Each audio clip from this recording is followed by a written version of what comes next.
Saludos mi gente y bienvenidos ya a la sexta parte de esta serie. Y ahora vamos a estar hablando acerca de lo que es la iglesia. Y esta clase la titulé La comunión unos con otros. Tal como lo dice aquí en el verso 42 de Hechos capítulo 2, donde dice que perseveraban, entre otras cosas, perseveraban en la comunión unos con otros. Ok, de eso que vamos a tratar en esta clase.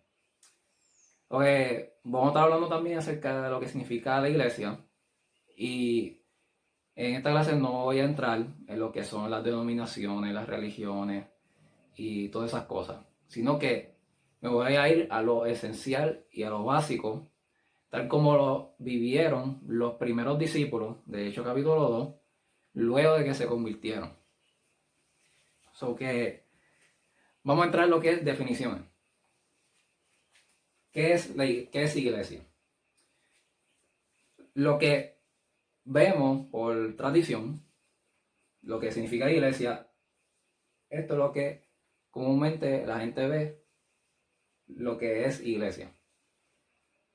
Iglesia es un edificio donde la gente suele ir los domingos o cualquier otro día de la semana, donde van específicamente a buscar a Dios, a adorar a Dios, a participarle un culto y escuchar la palabra, y luego de ahí irse para su casa o cualquier otra actividad que vaya a tener en el día. So que esto es lo que comúnmente en la sociedad la gente ve lo que es iglesia. Pues vemos un edificio con una cruz arriba o que está dedicado al culto y decimos, oh, esta es la iglesia o vamos para la iglesia.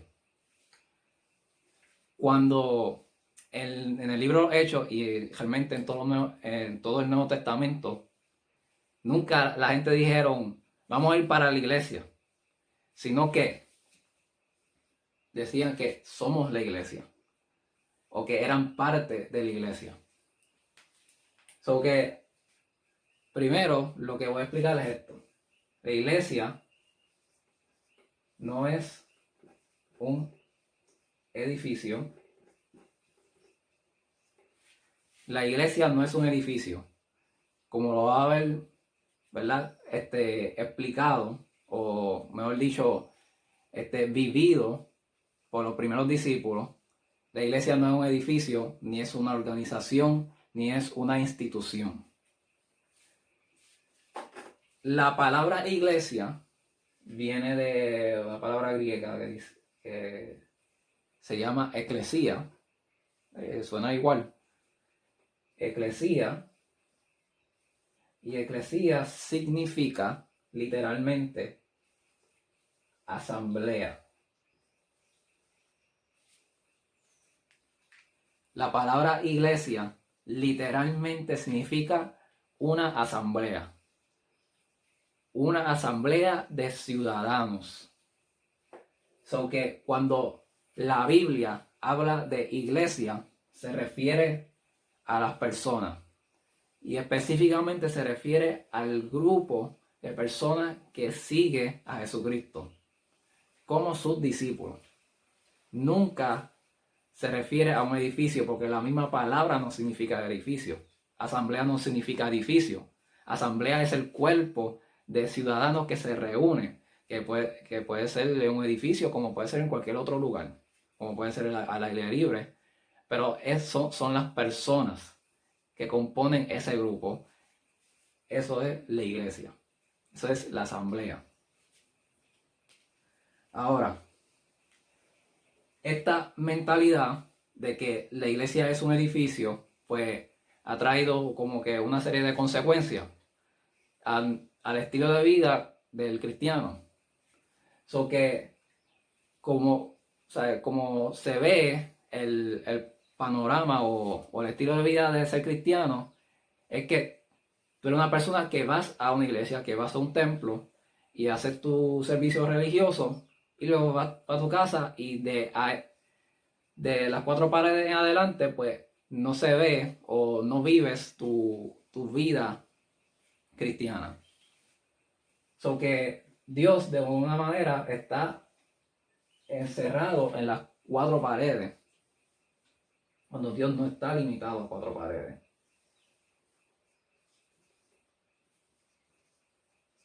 Vamos por aquí.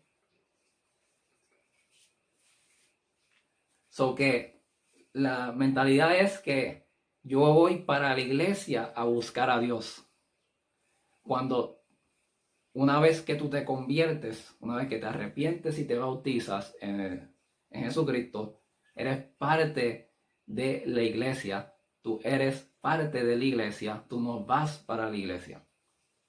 So que esta es la imagen correcta. Y esta limitamos a Dios. Estamos limitando a Dios a un lugar, estamos limitando a Dios a unas cuatro paredes. Cuando decimos voy a X lugar para buscar a Dios y que Dios llene el lugar y pensamos que Dios está confinado a un lugar.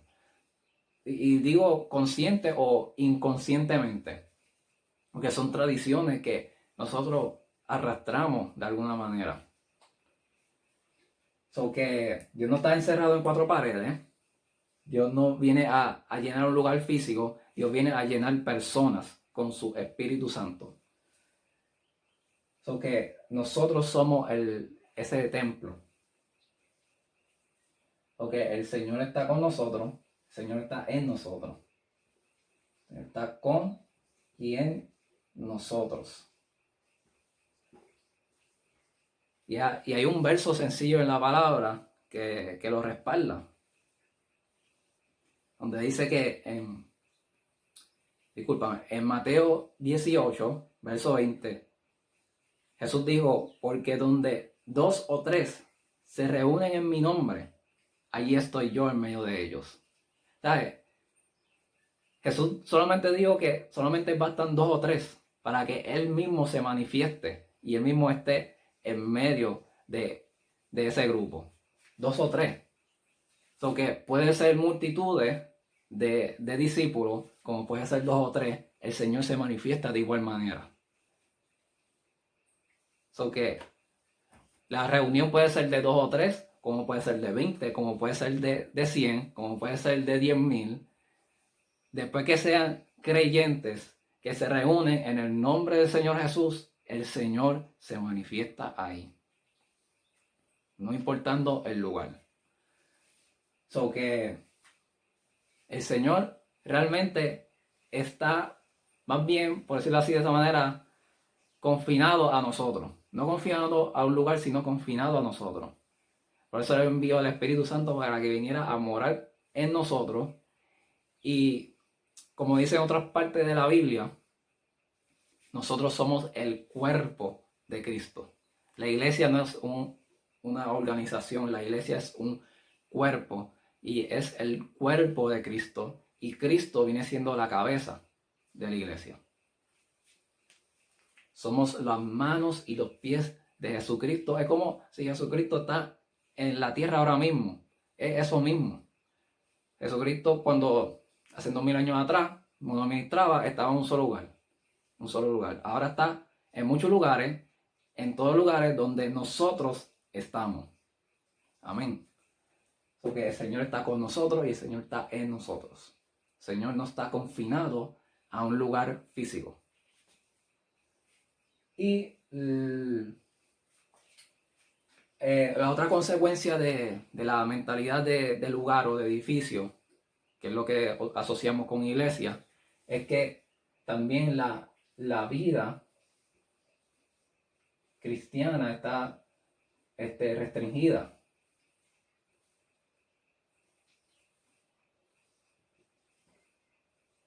Porque la vida cristiana no está restringida a cuatro paredes. La vida cristiana tampoco está restringida a un día a la semana o 2 días a la semana, o sea los días de la semana que escojamos para reunirnos en un lugar físico para vivir la vida en Cristo. Sino que nosotros vivimos la vida cristiana Y esto es un punto importante que quiero tocar, que la salvación es individual, pero la vida cristiana y la misión que que Jesucristo nos dio, de que vayan por todo el mundo y prediquen el evangelio a toda criatura, es una misión colectiva. Y la vida en Cristo es una vida en comunidad. So que la vida y nuestra misión es colectivo.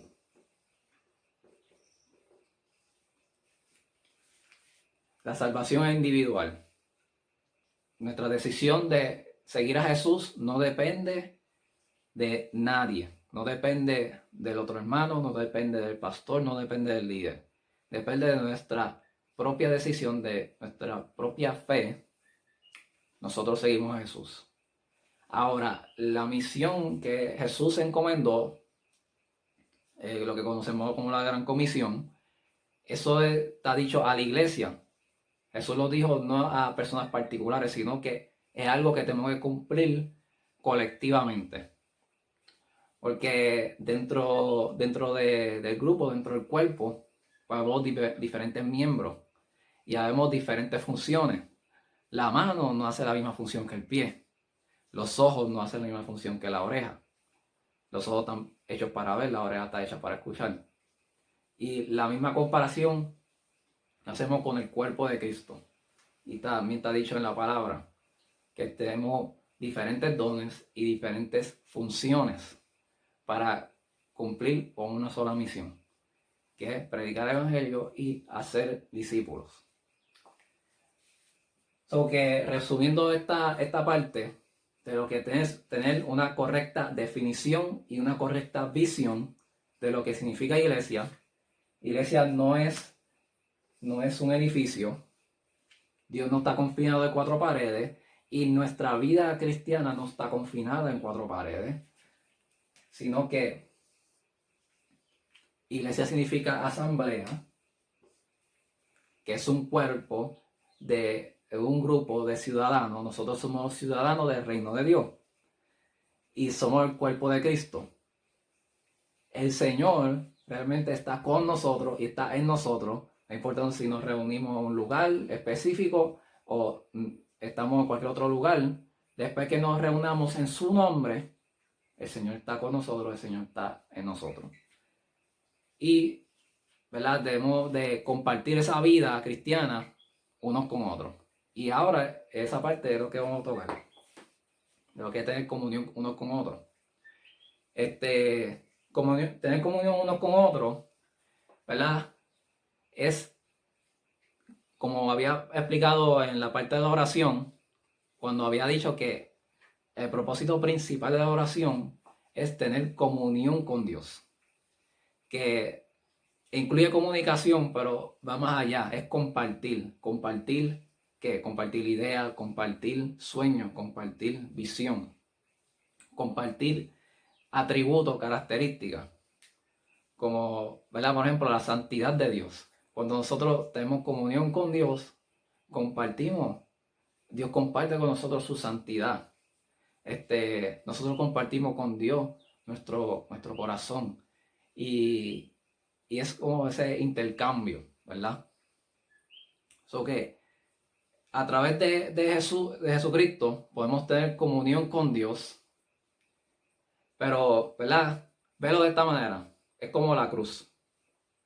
Lo vertical tiene que ver con comunión con Dios y lo horizontal tiene que ver con la comunión unos con otros.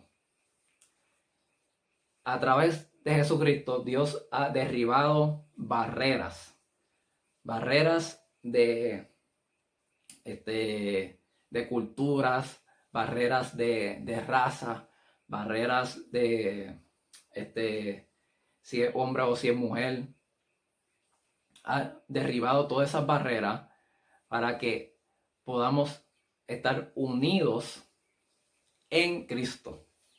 No es una unidad superficial donde pues nos unimos pero que tenemos no compartimos la misma fe, no, es unidad en Jesucristo.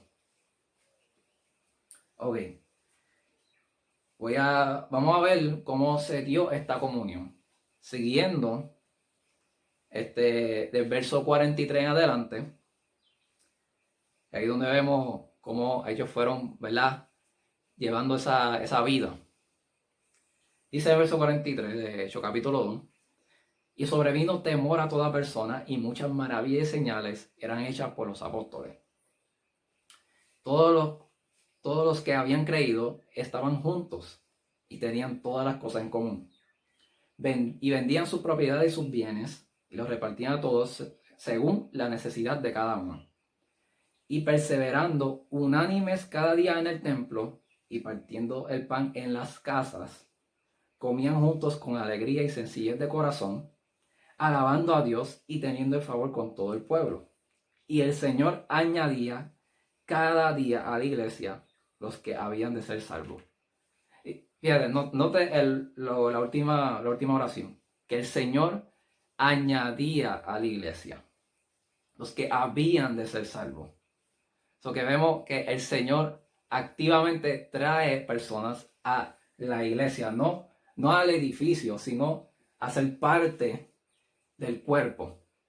Entonces, podemos estar reunidos en un lugar y no significa que todas las personas que están reunidas en ese lugar son la iglesia, sino que la iglesia son los que hemos sido lavados por la sangre de Jesús.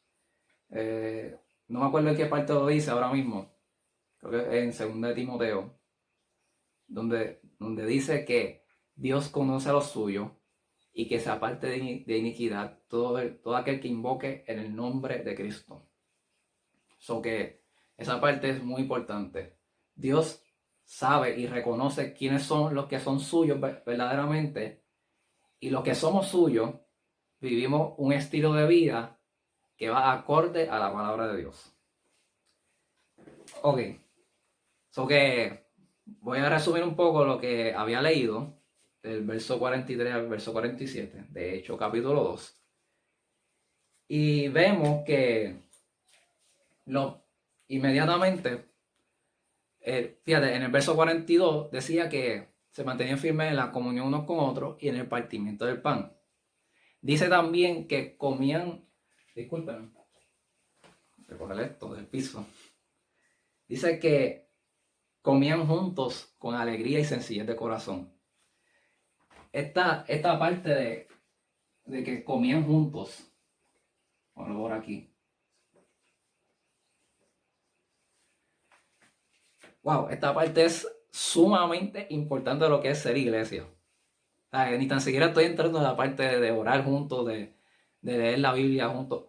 Estoy hablando del hecho de comer juntos. Puede ser una casa, puede ser una actividad en el local, puede ser un Burger King, un Wendy, ¿verdad? Y anuncio no pagado.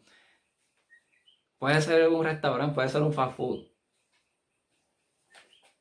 La idea bíblica de comer juntos, implica mucho más que simplemente llenar la barriga. Ahí, ¿sabes? Tú estableces una conexión con una persona, ¿sabes? Y es algo, ¿verdad?, común, ¿sabes? Tú sales a comer con tus amistades, tú sales a comer con tu pareja, con tu esposa, con tu esposo. Porque no solamente quieres llenar la barriga, pues si quieres llenar la barriga solamente, pues comen aparte. Pero el hecho de comer juntos, pues está fortaleciendo esa relación. Y cuando comían juntos, cuando los creyentes comemos juntos, fortalecemos nuestra relación. Fortalecemos, ¿verdad?, esa unidad. So que esta parte, aunque usted no lo crea, es sumamente espiritual, el comer juntos, ¿verdad?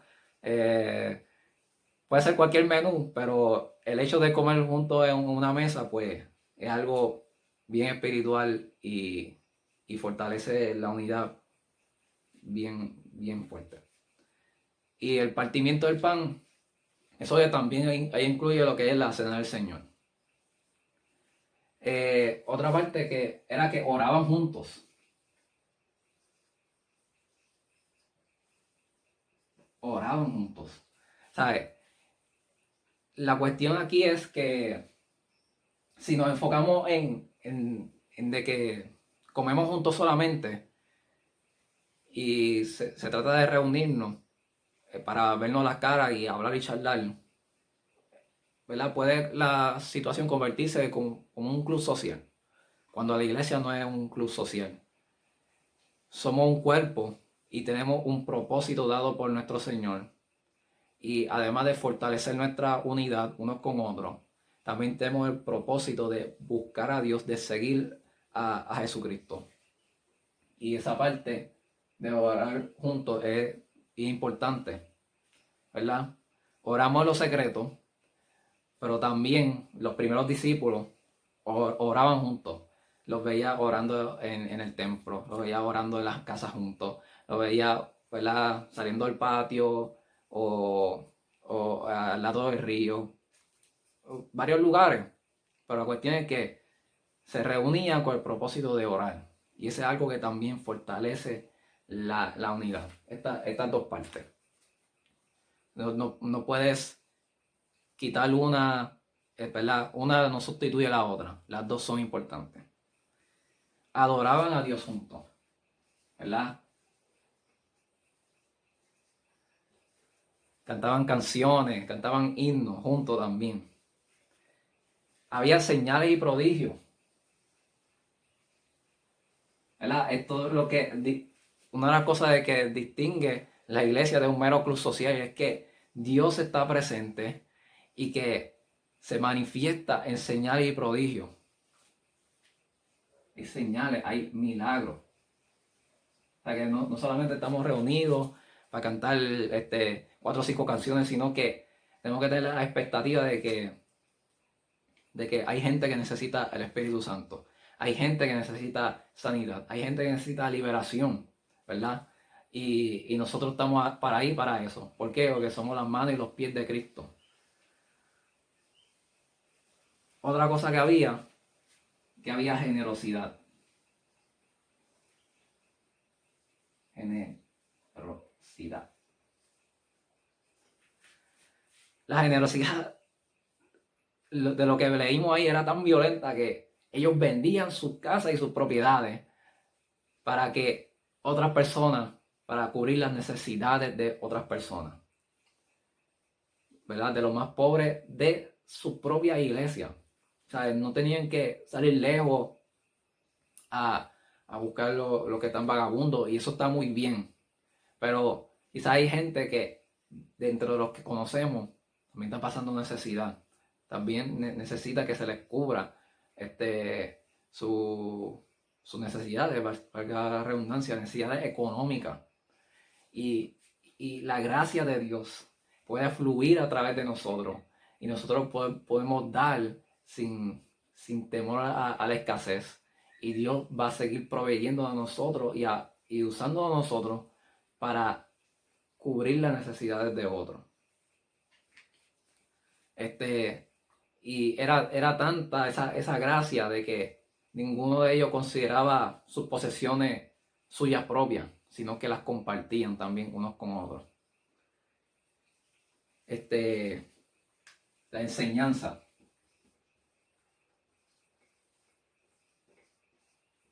La predicación de la palabra. Estamos ahí para, nos reunimos para aprender. Nos reunimos para escuchar la palabra, para ser enseñados, para ser entrenados en la palabra de Dios.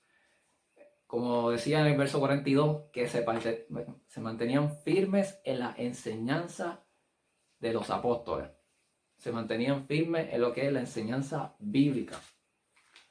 Cualquier otro grupo, cualquier otra iglesia que se haga llamar iglesia, que no esté fundamentada en los principios del Nuevo Testamento, del Nuevo Pacto, no es la iglesia de Jesucristo. So que quizás no eres parte de una iglesia per se y estás buscando un lugar. Esa parte es bien importante. de que se nos dé la enseñanza correcta. Y quizás ninguna iglesia es 100% perfect, 100% perfecta, pero en el fundamento, lo fundamental, pues tiene que estar. Cristo es el único mediador entre Dios y los hombres. No es la Virgen María, no es los santos, no es Yemayá, no es la nueva era, ni Buda, ni Krishna, ni whatever. Jesucristo, y solamente Él es el único camino de la salvación. Y la misión de hacer discípulos era algo que hacían juntos. So que entre esas cosas que incluía de que juntos salían a las calles, juntos salían a las casas a predicar el evangelio, a evangelizar, a que otras personas conozcan la salvación que es en Jesucristo. Y también entre nosotros mismos, el hacer discípulos no es solamente evangelizar, sino es entrenar a otras personas. Quizás hay una persona que yo tengo lo que le hace falta a esa persona para que pueda crecer. Y yo con mucho amor le doy esa parte que le hace falta. Y quizás hay otra persona que lleva más tiempo o es más madura en la fe, ¿verdad? Tiene más experiencia y puede compartir esa experiencia conmigo. El hecho de, ¿verdad? Salir a evangelizar, cantar juntos, ¿verdad? Practicar la vida cristiana juntos, nos estamos discipulando.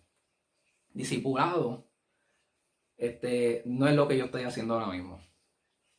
Yo estoy trayendo una enseñanza. Discipulado es un estilo de vida donde yo tengo que estar presente y la persona tiene que estar presente. Tiene que ver más con imitar el estilo de vida de otra persona. Discipulado, por eso que llamé toda esta serie El Aprendiz. Porque esto puede ser un material de discipulado, pero discipulado, tú tienes que tener una persona ahí. Tienes que tener a alguien que te pueda ayudar en el camino. Y de eso es una de las funciones más importantes de la iglesia. Esta función de enseñar a otros a obedecer a Jesucristo no es algo que le toca a los pastores solamente, ni algo que le toca solamente a los maestros, sino que cada uno de nosotros podamos ayudar a los que están empezando o practicar esas cosas que Jesús mismo nos mandó juntos para que juntos también podamos aprender. Y ese es algo sumamente fundamental. Así podemos crecer y ser discípulos del Señor Jesús. Todo esto se hacía tanto en el templo como en las casas. Y como leímos ahí, ¿verdad? Dice que perseveraban unánime en el templo todos los días. Algo que tiene que tener claro es que el templo no era de ellos. Ellos ¿verdad? No tenían la propiedad del templo. El templo era como, por decirlo así, una plaza pública, pero para buscar a Dios. ¿Sabes? Ahora, hoy día, pues, ¿verdad? Nosotros podemos adquirir lugares y reunirnos allí. Pero esto no es todo. El templo, porque el templo somos nosotros, o mejor dicho, el local donde nos reunimos, no es lo esencial. Puede ser es una bendición tener un lugar para reunirnos, pero no es lo esencial. Lo esencial es que podamos compartir la vida cristiana unos con otros. Sea en ese lugar, o sea en la calle, o en las casas. En las casas es donde, ¿verdad? Podamos ser nosotros mismos y compartir como realmente la Biblia te explica lo que es iglesia, te la describe como es una familia. somos los hijos de Dios. Dios es nuestro Padre, eso que significa que somos una familia. Y reunirnos también en las casas, pues se asimila más a tener una atmósfera de familia. Y podemos adorar juntos, podemos orar juntos y podemos ver señales y milagros juntos en las casas también. Y traer la enseñanza de la palabra también en las casas. So que ambas cosas lo podemos incluir en lo que es vivir como iglesia. So que cuestiones prácticas. Quizás eres parte de una iglesia per se, como lo conocemos, y estás empezando tu caminar con Cristo. Pues ya tienes un paso hacia adelante porque ya está reunido, ya está en comunión o en contacto con personas que ya están siguiendo a Jesucristo y están en el camino, y esas personas te pueden ayudar. Eso que tiene tremenda bendición. Quizás no asistes a un lugar, lo que llamamos iglesia, y estás buscando un lugar. Presentar una oración al Señor y que sea el Espíritu Santo que te guíe. Como lo he dicho, busca una iglesia. Es importante que esté en un lugar donde enseñan la verdad bíblica, la verdad del Nuevo Testamento, del Evangelio. Porque hay lugares donde se hacen llamar iglesia, aunque sean grandes instituciones, pero no te están predicando la verdad y realmente te van a hacer más daño que bien. Lo otro es que pueda vivirlo, que pueda, ¿verdad?, tener ese compartir unos con otros, comer juntos, orar juntos, que seamos enseñados juntos, ¿verdad? Y que no se limite a ese local, sino que seamos activos en vivirlo en las calles, en vivirlo en las casas, en vivirlo donde sea que nos encontremos. Como dijo Jesucristo, donde 2 o 3 se reúnen en mi nombre, ahí estoy yo. Y ahora me acordé, lo último que voy a traerle es que Jesús, ¿verdad?, dentro de muchas cosas que nos enseñó y nos dio instrucciones y mandamientos, hay un mandamiento que lo resume todo. Y ese es el gran mandamiento que Él nos dejó. Buscarlo aquí rapidito en Juan capítulo 13. Juan capítulo 13. Dice que en el verso 34, este mandamiento nuevo les doy, que se amen los unos a los otros. Así como yo los he amado, también ustedes deben amarse unos a otros. De este modo todos sabrán que son mis discípulos, si se aman los unos a los otros. Queremos alcanzar al mundo. Yo creo que cada iglesia tiene ese deseo innato de alcanzar a todo el mundo con el Evangelio. Jesús dijo que el mundo sabrá que ustedes son mis discípulos, los discípulos del Señor Jesús, si se aman los unos a los otros. Y todo eso que les he contado es parte de ese amor fraternal que Jesús mismo nos mandó, que es parte de nuestro estilo de vida. So que al poner en práctica el amarnos unos a los otros, de ayudarnos los unos a los otros en ser discípulos del Señor Jesús, pues estamos demostrando al mundo, quizás sin muchas palabras, quiénes somos realmente. So que aquí les conté lo que es la iglesia. Ya aquí cerramos la parte, todo lo que es el estilo de vida básico de lo que es ser un discípulo del Señor Jesús, ¿verdad? Ya la última parte, luego vamos a cerrar toda esta serie explicándoles acerca de la perspectiva que tenemos que tener acerca de la eternidad. Porque estamos siguiendo a Jesús, ¿verdad? Pero, ¿hacia dónde? ¿Hacia dónde lo seguimos? La Biblia habla de una vida después de la muerte. La Biblia habla de un mundo después de este mundo. De un reino que va a gobernar todos los reinos y todos los gobiernos de la tierra. Y de que Jesucristo un día va a volver. Con eso es que lo vamos a tocar en la próxima clase. So que hasta entonces nos vemos. Dios les bendiga.